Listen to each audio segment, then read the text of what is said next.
Hi everyone, welcome back for another tutorial. In this tutorial I want to show you how I created this image right here. So let's go to Bridge. So here is a folder of the images I took, and I'm going to show you exactly what I did. So I've got a very dark image where I'm paying attention, so the Big Ben and the lights in here in the House of Parliament and all the other lights are not burned out, and then I just start increasing my shutter speed, so I'm shooting different exposures, and as you can see it turned out 11 different exposures. So on this first image I've got all the details on the lights, and on the very last image I've got details on the shadows. So now I want to create an image that is nice and balanced. So I'm going to select all of these images. I'm just going to press Ctrl A, select them all, and I'm going right here into Tools, Photoshop, and I'm going to merge this into HDR Pro. So let's click.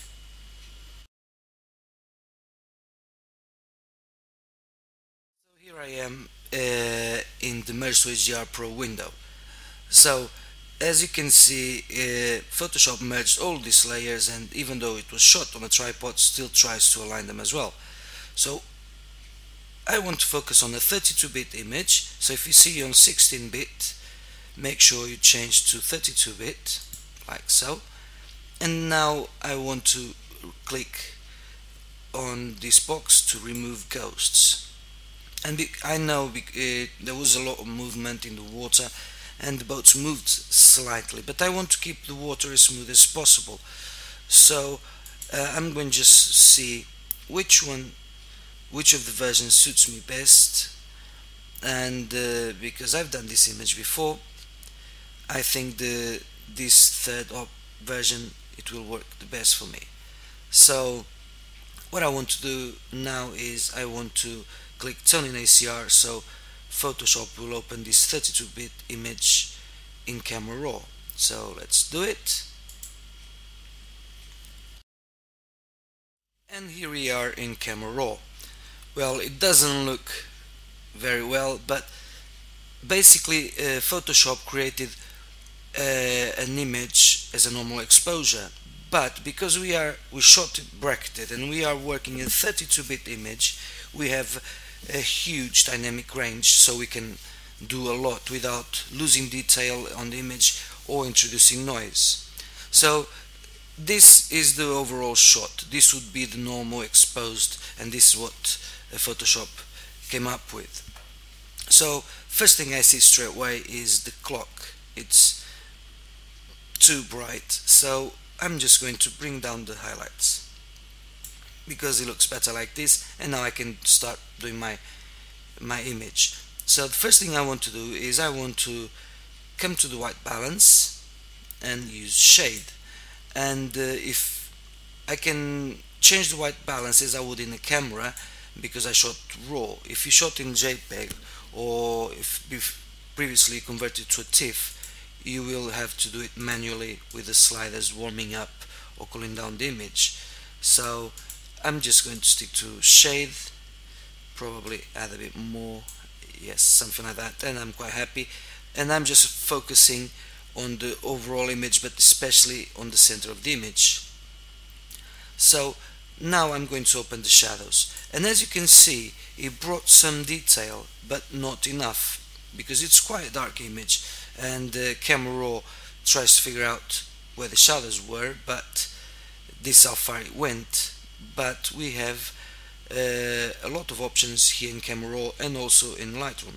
So what I'm going to do is I'm going to select the graduated filter, and I want to add exposure, and if I click the plus or the minus, it will reset the other sliders. So I'm just going to add one stop of exposure and drag it up, and I'm going to hold shift so it maintains in a proper vertical line, because if not it goes like this, and something like so. And I'm going to add probably a bit more exposure, something like this, and yes, I'm quite pleased with this. So I'm going back to my basic panel, and as you can see, it's coming along very nicely. So I'm just going to add a touch of clarity and obviously some contrast. And now the overall image, it's still not balanced, but if you go there, this is sort of what you see. But when I shot this image, I wanted this as a foreground and all of this right here as a background, so I want to bring some details. So what I'm going to do is, right here I have the adjustment brush, and it's quite big, so I'm just going to make it smaller, like so probably, and I'm going to bring the feather to about 50%, and I want just obviously add some exposure, and I'm going too far with the exposure so I can see what I'm doing. So I'll just go like so, just bringing this like this, like so, and I want to paint some details in here as well, so like this. And if I'll go too far, I can fix it in a second anyway. So this is basically the area I want to focus on, so I'll just make it my brush slightly bigger, like this, slightly smaller, and I want to make sure that I didn't miss anything, so I'm just going to click right here, show mask, and yes, I didn't miss anything. Okay, so let's just get this done. So let's hide the mask, and I can see the glow beneath. It kind of works, so I'm just going to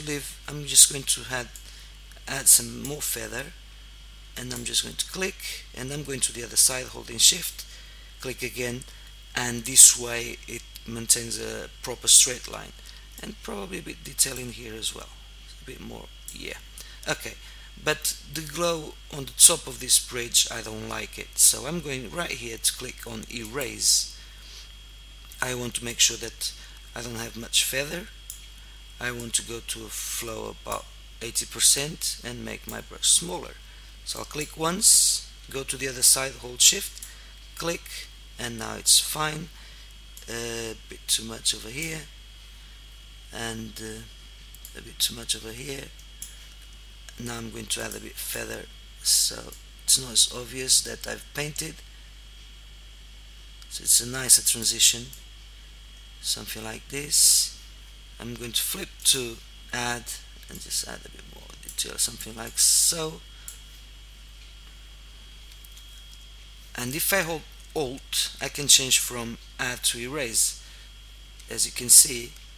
So I'm just going to use that shortcut key, so it makes my life a bit easier.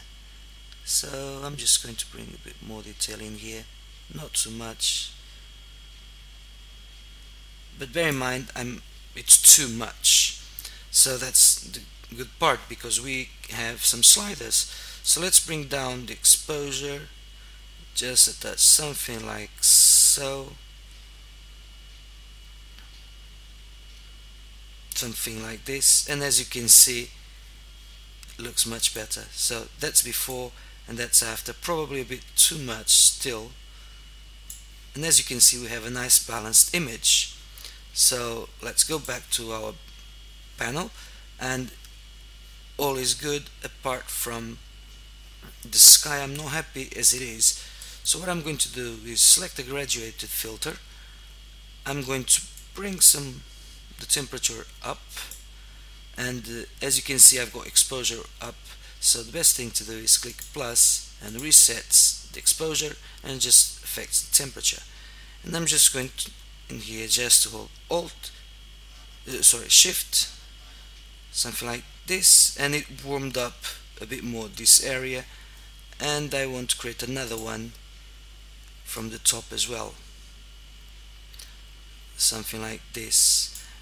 And you say, why not change the overall white balance? Yes, I could, but in here I'm quite pleased with this result in the middle. So if I drag a gradient from the top and to the bottom, it fades into the areas I'm quite happy with. So I'll just go something like this, and back to my basic panel, and quite cool now. So now I'm just going to detail area, add a bit of sharpening, the radius I'll leave it as it is, and I'm going to mask, because once I add sharpening to the image I know it will affect the sky, the water and the boats and the buildings, and I want just to affect what's important for me, not the water, because I want it as it is, and the sky as well. So I'm just going to do the masking holding Alt Option on Mac, and whatever is white it's sharp, whatever is black it's not. So as you can see it looks quite cool. There you go. And I'm just going to reduce the noise, just it's about 11, so I can make those pixels nice and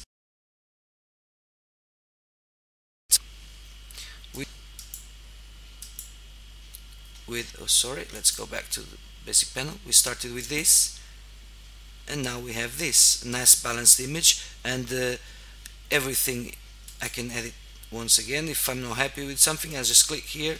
I can add some more clarity to bring some more texture and bring down the exposure, and even the gradients I can edit each individually. So the only thing I would do now is crop the image and it's ready to go. I hope you liked it. Thanks for watching and I'll see you next time. Bye for now.